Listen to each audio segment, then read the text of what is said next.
और जो गर्जना सुग्रीव की सुनी, और बाली तो बाली ऐसा ही है, किसी की धौंस, किसी की गर्जना सुन नहीं सकता। जब दौड़ा, तारे ने समझाया तो तारा को भी और ऊंचा उपदेश दे दिया, और अंत में आते ही बाली सुग्रीव की लड़ाई हुई।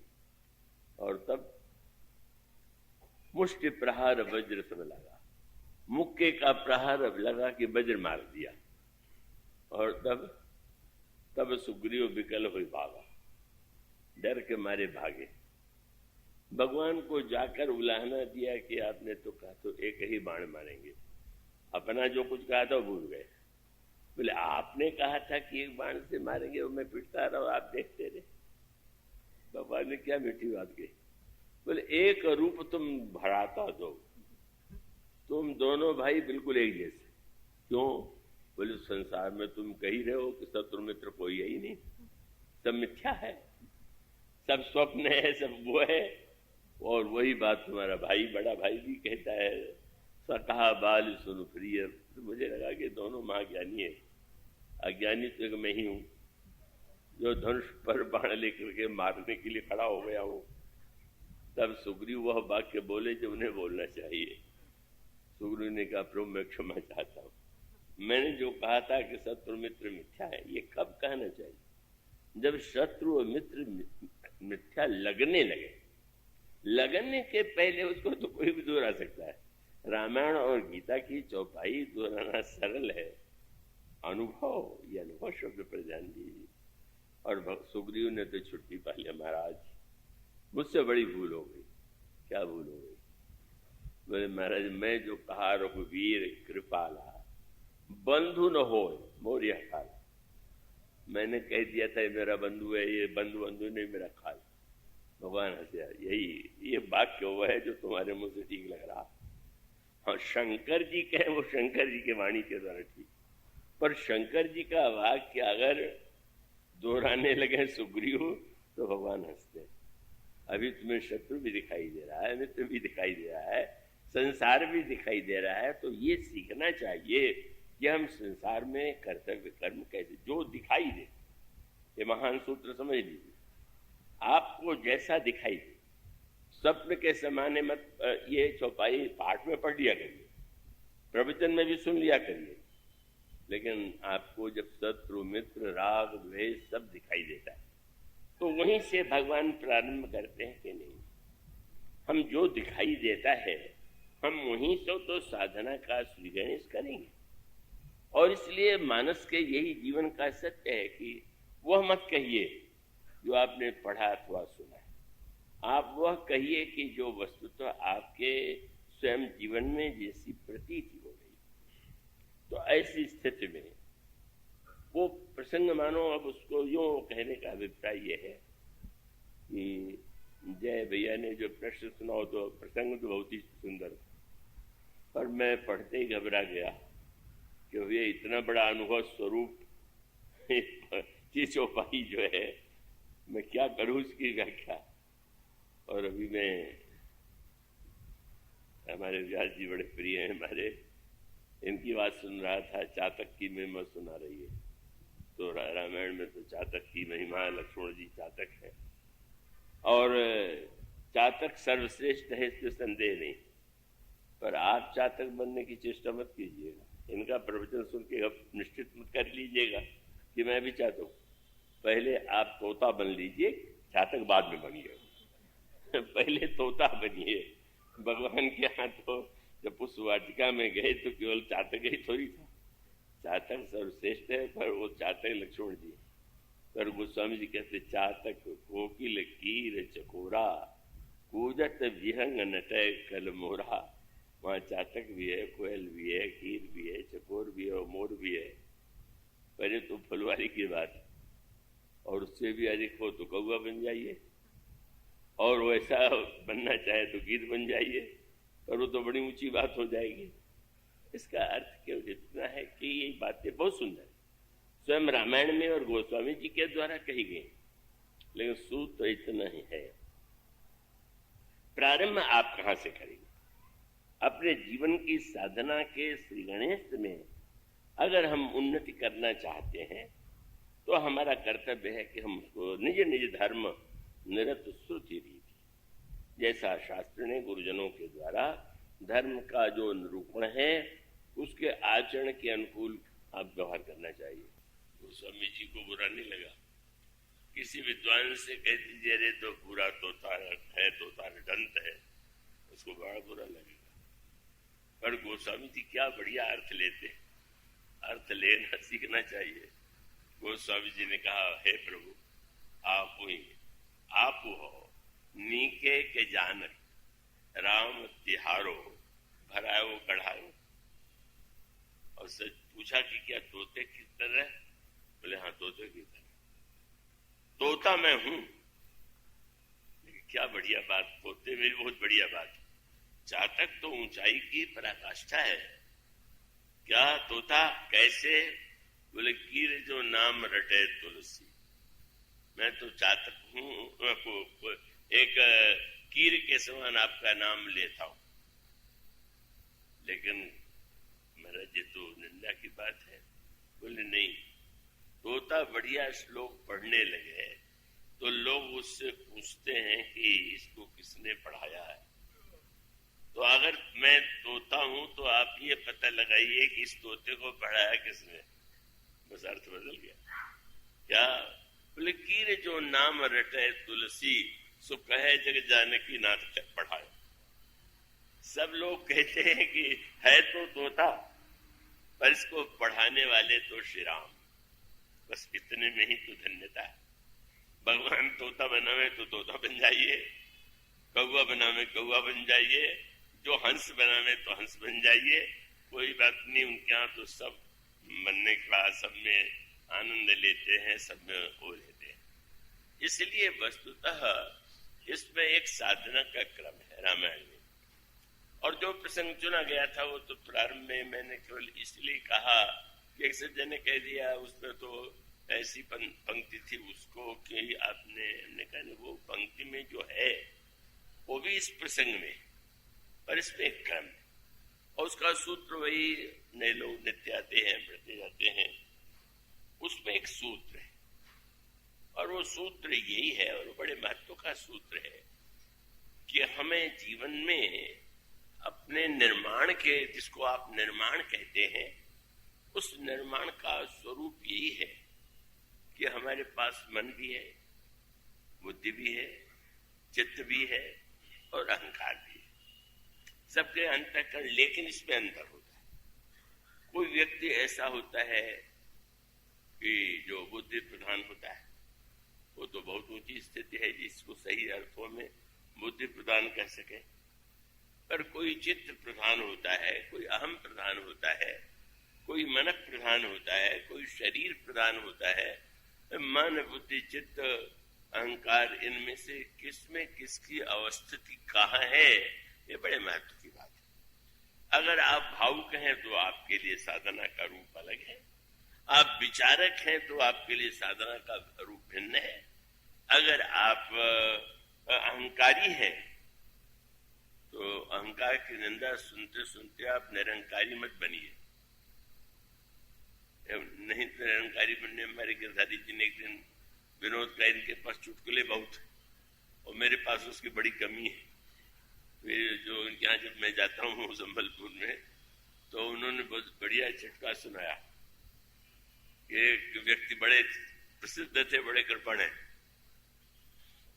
लोग कोई निर्माण करना चाहते थे तो निर्माण में लोगों ने कहा कि न हो तो उनके पास भी चले, शायद मन में कुछ देने का आ ही जाए विचार। और उन्होंने कहा भी कि नहीं नहीं, वो तो देना जानते ही नहीं है।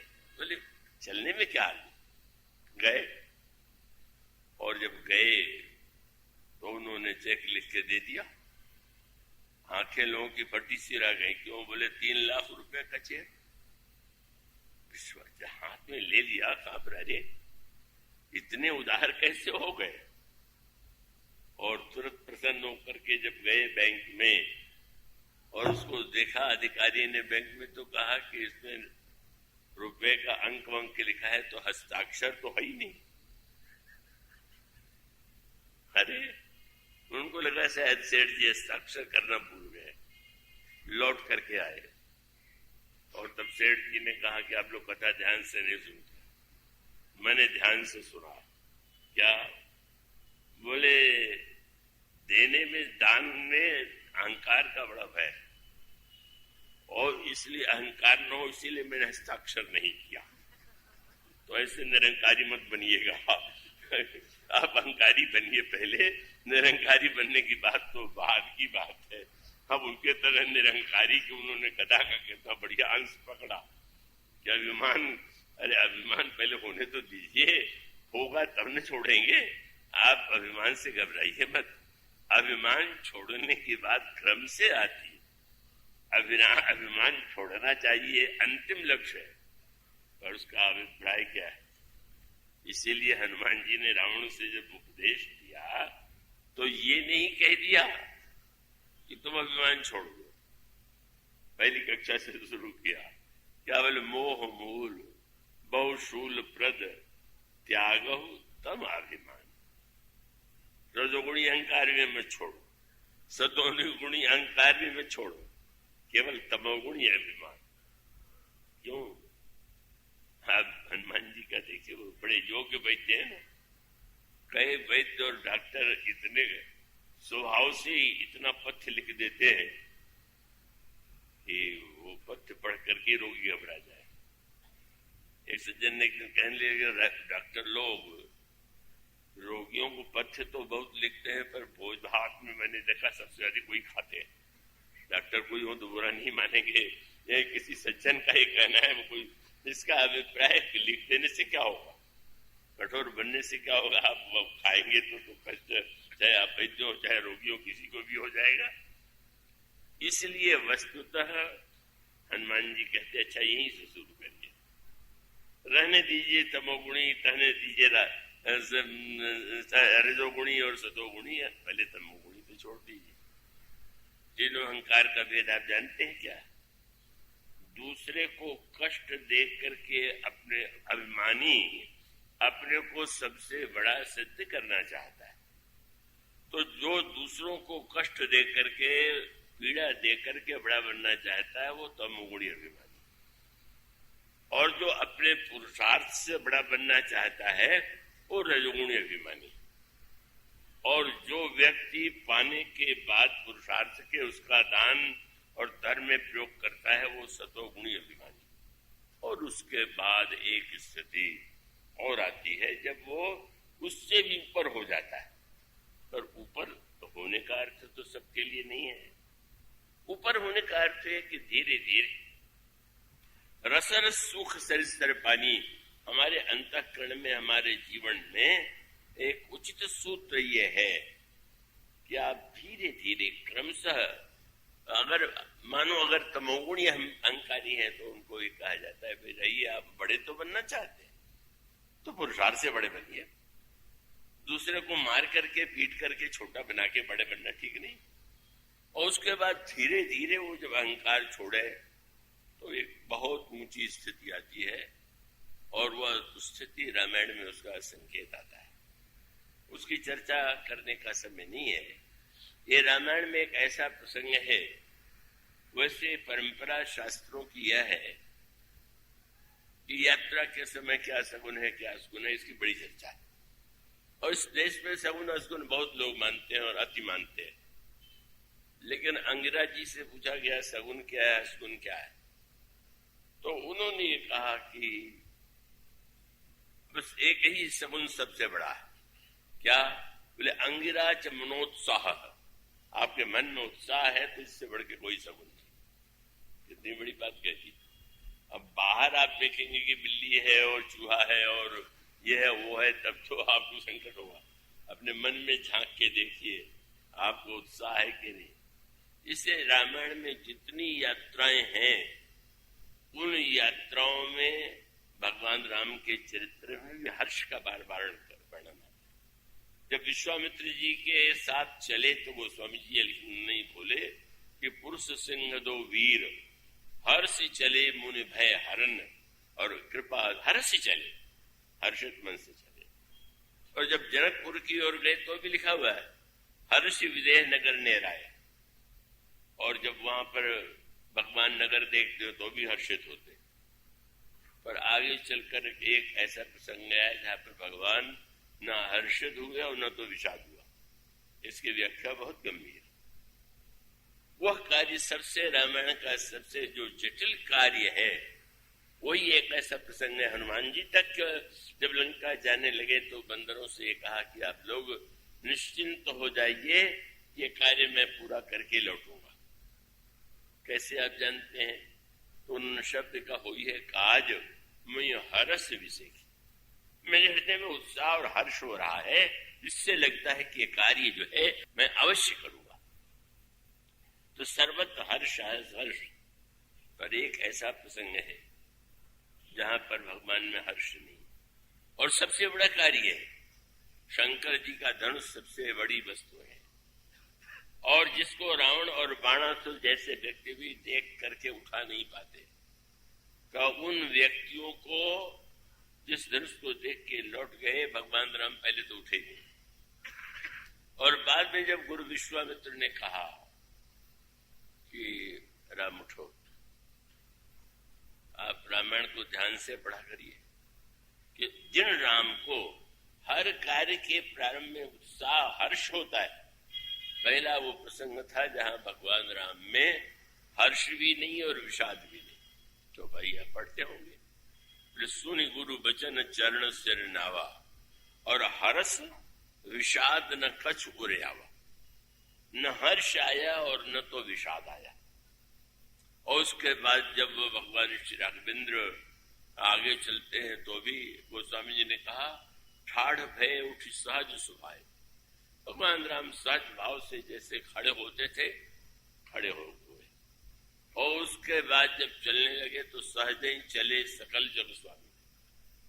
जनकपुरवासी घबरा गए कि जब उठने और चलने में इतने सरल ढंग से चल रहे तो तोड़ेंगे क्या। उत्साह होता तो जरा जोश खरोश से जाते, आपने देखा होगा। बलवान लोग के साथ ताल ठोकते हैं, गर्जना करते हैं, और अन्य राजा यही करके तो धनुष के पास जा रहे थे। तमक तक से वो धनुष आ रही, उठे न कोटि भाग बल करे।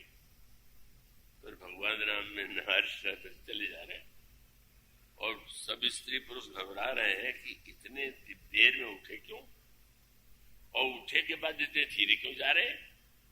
और वहां पहुंच गए तो तोड़ नहीं रहे, इधर उधर सब देख रहे हैं। अब घबरा गए जितनी स्त्रियां थी पुरुष थी कि ये तो महाराज यही हालत है।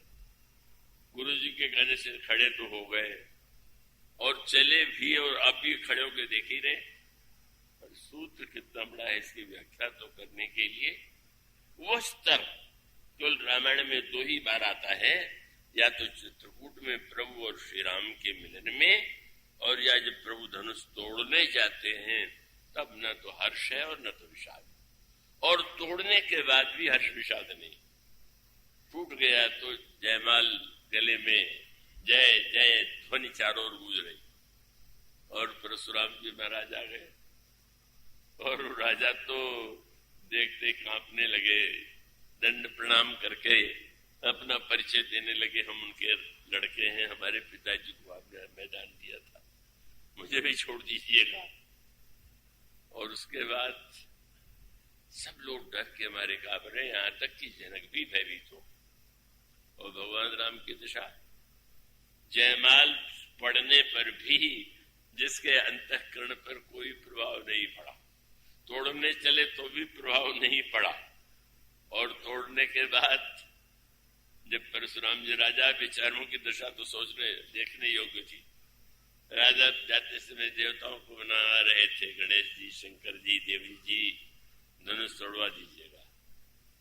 नहीं टूटा तो बुलाना देने लगे, इतने दिन उठा पूजा पाठ किया, उसका फल यही है।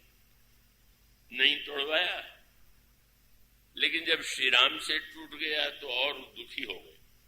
बोले तोड़वाना ही था तो इसी से तोड़वाना था।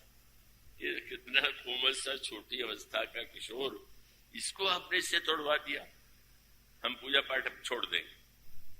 लेकिन जब परशुराम जी ने आके कहा कि राजा जनक बतला ये धनुष किसने तोड़ा, और जल्दी बताओ मैं उसका सिर काटूंगा, तो राजा फिर से भक्त बन गए। देवताओं से बोले बड़ा अच्छा किया कि आपने नहीं तोड़वाया, नहीं तो तोड़वा देते तो क्या होता। यही दशा है, कभी हर्ष कभी विषाद। इसी को कहते हैं जो चौपाई के लाभ के सामने कही गई थी, ये सकल जीव जग रोगु जय जग रोगी हरस शोक भय प्रीति योग। जब भगवान राम उत्तर देते हैं तो गोस्वामी जी ने कहा, भगवान ने चारों ओर देख लिया, अच्छा तब बोले हृदय न हर्ष विषाद कछु बोले श्री रोगी। यह स्थिति सबसे ऊंची है, पर वो स्थिति सबके लिए तो नहीं है। रामायण में भगवान राम ने अपनी लीला में भी एक ही अवसर पर स्थिति का दर्शन कराया, उसकी व्याख्या नहीं करने का अवकाश है। पर इसका मूल सूत्र यह हुआ कि हर व्यक्ति की अपनी कक्षा है और उस कक्षा तक क्रमशः आगे बढ़ने के लिए हम आगे बढ़े। और इसीलिए इस प्रसंग में भगवान शंकर ने जो ध्यान चुना वो कितना सुंदर है। उनका बालक रूप राम का मंगल भवन अमंगल हारी द्रवौस दशरथ अजर विहारी। वो शंकर जी वर्णन करते हैं बालक राम का, निर्गुण निराकार वेदांत का जो महापंडित है, जो तत्व ज्ञेय स्वयं भगवत रूप है।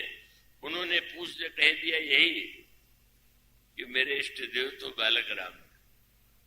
ये बालक राम शंकर जी यही कहते हैं, मैं बंदो बाल रूप सोई राम सब सिद्धि सुलभ जपत जिसु नाम। बंदो बाल रूप से राम से शुरू करने के बाद फिर वहीं वो चौपाई जो हमारे भैया ने चुना वो उसका भाव भी आ गया। बोले जेहि जाने जग जाई हैराई जागे जथा सपन ब्रह्मदाई। पहले जरा बालक राम में चित्त तो अपना आनंद तो जोड़िए, उन्हीं का ध्यान कीजिए। मगन ध्यान रस माने जिस बात का ध्यान आपके मन में बार बार आता है वैसे मन बन जाता है, ये नियम। तो ध्यान का महत्व यही है कि आप बालक रूप का ध्यान कर दीजिए। अब बालक का ध्यान करना सबसे सरल है। कितने चुलबुले, कितने चंचल, किस तरह की चेष्टा करने वाले बालक को आप अपने घरों में भी कितना प्यार देते। और जब आप बालक राम को एक बार लीला में, कितनी बड़ी बात है। शब्द क्या है? द्रवौस दशरथ अजर बिहारी। ईश्वर कौन है? पूरे समस्त ब्रह्मांड का विहारी है, सर्वत्र निवास करता है। बोले सर्वत्र विहारी को जब तक आप दशरथ विहारी नहीं बना लेंगे तब तक आपका लाभ नहीं हो। दशरथ विहारी कौन है? ये हमारा आपका जो शरीर है, इसी की जो 10 इंद्रियां हैं, बोले भगवान विश्व के व्यापक रूप होने के बाद भी हमारे जीवन में तो आना चाहिए। ये जो प्रभु विश्व छोड़ करके दशरथ के प्रांगण में विहार करते और कैसी बालकों जैसी चेष्टा करते, ध्यान करने में कोई और बहुत परिश्रम नहीं है। आप गीताजी रामायण में पढ़िए, गोस्वामी जी क्या सुंदर वर्णन करते हैं। और यही बात जब दीक्षा मिली कसरी का कुसुंडी जी को, तो इसे बालक रूप की मिली। बालक रूप राम संध्यान, राम कर ध्याना। लोमस जी ने कहा कि आप बालक राम का ही ध्यान किया करिए। और ये ध्यान तो कुसुंडी जी को इतना पसंद आ गया कि भगवान की लीला में भी केवल 5 वर्ष से ही अयोध्या में रहते। वर्ष 5 रौल भाई। और बालक की लीला कैसी होती है, आप गोस्वामी जी का वो ग्रंथ पढ़ डालिए। कवितावली रामायण में जी स्वामी जी कहते हैं, छोड़िए, बहुत से बच्चे अच्छे लगते हैं। और तब वो वर्णन करते हुए कहते हैं, एक सखी अयोध्या की एक भावमयी स्त्री दूसरी स्त्री से कहती है, अवधेश के द्वारे सकारे गई नृप गोद के भूपत लय निकसे। दशरथ जी गोद में लेकर के अचानक श्री राम को बाहर आ गए और अवलोकी हम सोच विमोचन को। जब मैंने उस बालक को देखा तो ठगी सी रही, ऐसा लगा कि जैसे मैं ठग ली गई। अरे तो तुम्हें क्या लगता है कि तुम्हें हानि नहीं हुई? उस सखी ने कहा, दिग ठगसी रही जैन ठगे ठीक से, उनको धिक्कार है जो नहीं ठगेंगे। और क्या वर्णन, आंखों में आंजन माने तुलसी मनरंजन, रंजित अंजन नयन सुखंजन जातक से, सजनी शशि में समशील उभय, नव नील सरोरुह से एक एक अंगों बरदंत की पंगति कुंदकली। अभी ध्यान तो सुन ही लीजिए, जग जाइए। बरदंत की पंगति कुंदकली, अधराधर पल्लव खोलन की, चपला चमके घन बीच जगह, सभी मोतिन माल अमोलक की। और कितना सुंदर ये बालक का रूप लगा। बोले निवछावर प्राण करे तुलसी, बलि जाऊं ललायन बोलन की। कैसे बोलते हैं। और फिर कहने लगे, अब एक दिन क्या हुआ, बोले श्री राम से माँ गोद में ले गई, आज ही का दिन शायद रहा होगा, शरद पूर्णिमा का दिन। छत पर ले जा करके उन्होंने, क्योंकि कहा जाता है कि शरद पूर्णिमा का चंद्रमा देखना श्रेष्ठ है। माँ में गोद में लेके चली गई, पर गोद में लेकर के गई तो बड़ा संकट। श्री रामभद्र ने पूछ दिया, माँ ये है कौन इतना सुंदर? तो माँ ने सोचा इस बच्चे को कैसे समझावे। तो उन्होंने कहा कि ये स्वर्ग का खिलौना है, बच्चों को खिलौना बड़ा पसंद है। तो उन्होंने वो चंद्रमा को कहा, चंद्रमा मैं तो अगर ये खिलौना है तो सारे और खिलौने से तो खेल चुका, अब यही चाहिए। श्री कृष्ण की लीला में माई मैं तो चंद्र खिलौना ली हूं, और भगवान श्री राम भी कहते हैं मुझे तो चंद्रमा चाहिए। माँ को लगा कि कहा मेरे मुंह से ये खिलौना निकल आया, अभी चंद्रमा को मैंने कैसे नीचे उतारू। और तब आप रोने लगे। अब कितना सरल सा, बच्चे कुछ मांगते हैं न हो तो रोने लगते हैं, रोने लगे। अब माँ कहती मैं क्या करूं, इस स्वर्ग का खिलौना कैसे ले आऊं? और भगवान के आंखों में बाहर आंसू निकल दे और भीतर मन ही मन हंस रहे। बोले माँ तू कहती है कि स्वर्ग का खिलौना मैं नीचे क्यों ले आऊं? अरे जिसने ब्रह्म को नीचे उतार दिया इससे चंद्रमा को नहीं ला सकता है क्या? तूने तो मुझे कोई खिलौना भी बना डाला और तेरी गोद में खेलता भी मैं हूँ। जब भगवान से हंसते हुए गोस्वामी कबहू शशि मांगत आरी करे, कबहू अब बच्चा रो रहा, माने रुक ही नहीं रहा है। महाराज के पास दशरथ के पास समाचार पहुंच गया कि बच्चा तो इसमें ऐसा रूठा हुआ है और रो रहा है और चिल्ला रहा है, वो मान नहीं रहा। पहुंच गए, क्या चाहते हो? माँ ने कहा कह रहा है कि स्वर्ग का चंद्र खिलौना मुझे चाहिए। तो पिताजी ने अपने विवेक का प्रयोग किया, आपने धीरे से संकेत किया, एक बड़े बर्तन में जल लाके भर के रख दो, जल थोड़ी देर में शांत हो गया। अब उस जल में प्रतिबिंब पड़ने लगा, और प्रतिबिंब पड़ने लगा तो पिताजी ने तुरंत कहा कि ले चंद्रमा ये है।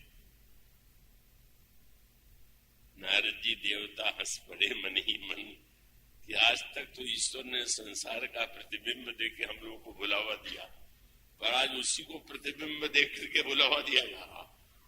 बिंब नहीं प्रतिबिंब ले ले।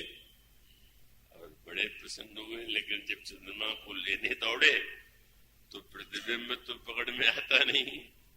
जल स्थिर है तो प्रतिबिंब दिखाई दे रहा है। चंद्रमा जब हिलने लगा तो घबरा गए, कोई जंतु है क्या, कहीं ऐसा तो न कोई संकट दे दे। और तब माँ की गोद में छिप गए। वो समझी क्या सुंदर पंक्ति, कबहू शशि मांगत आदि करे और कबहू प्रतिबिंब निहारी डरे। और फिर अचानक क्या करने लगे, कबहू करताल बजाई के नाचत। बच्चे नाचने लगते हैं, आजकल तो नाच की बड़ी परंपरा हो गई। जब श्री राम नाचने लगे तब गोस्वामी जी कहते हैं कबहू प्रभु जो है कबहू शश मांगत आदि करे, कबहू प्रतिबिंब निहार डरे, कबहू करताल बजाई के नाचत, मात सबय मन मोद भरे। और ऋषियाय कहे पुनि सोई, हठ ले ही सोई जे लाग आ रहे हैं। जो हठ करते हमें ये चाहिए।